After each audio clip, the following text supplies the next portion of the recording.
স্বামীজি প্রতিদিনের মতো আজও তার শিষ্যদের নিয়ে পাঠগৃহে প্রবেশ করিলেন।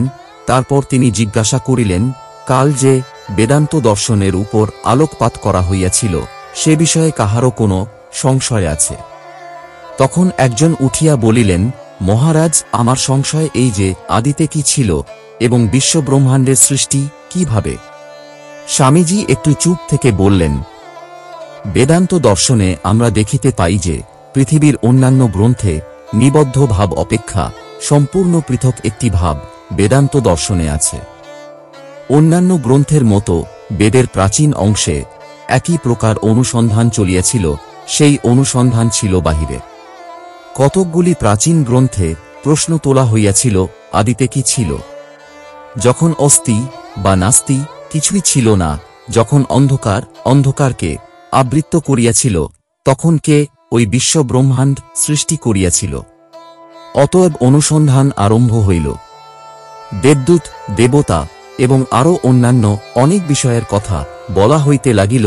পরে আমরা দেখিতে পাই এই অনুসন্ধান নৈরাশ্যপূর্ণ বলিয়া পরিত্যক্ত হইল। সেই সময়ে অনুসন্ধান চলিয়াছিল বাহিরে এবং কোনো ফল পাওয়া যায় নাই, কিন্তু আমরা বেদে দেখিতে পাই পরবর্তীকালে এই স্বয়ম্ভূ ঈশ্বরের অনুসন্ধান চলিয়াছিল ভিতরে। বেদের এই একটি মূল ভাব আছে যে নক্ষত্ররাজিতে নীহারিকায় ছায়াপথে এই সমগ্র বাহ্য জগতে অনুসন্ধান করিয়া কোনো ফল পাওয়া যায় নাই। জীবন ও মৃত্যুর সমস্যা কখনো মীমাংসিত হয় নাই। অন্তর্জগতের বিস্ময়কর কার্যপ্রণালী ও রহস্য বিশ্লেষণ করিতে হইয়াছিল। বিশ্লেষণের ফলে বিশ্বের রহস্য উদ্ঘাটিত হইল। নক্ষত্র অথবা সূর্য ইহা করিতে পারিত না। মানুষের শরীর বিশ্লেষণ করা হইয়াছিল। মানুষের শরীরকে নয়, আত্মাকে নিরূপণ করিতে হইয়াছিল। সেই আত্মাতেই অনুসন্ধানের উত্তর পাওয়া গেল। কি উত্তর পাওয়া গেল? উত্তর মিলিল, দেহের পিছনে, এমনকি মনের পিছনে স্বয়ম্ভূ আত্মা আছেন। তাহার জন্ম নাই, মৃত্যু নাই।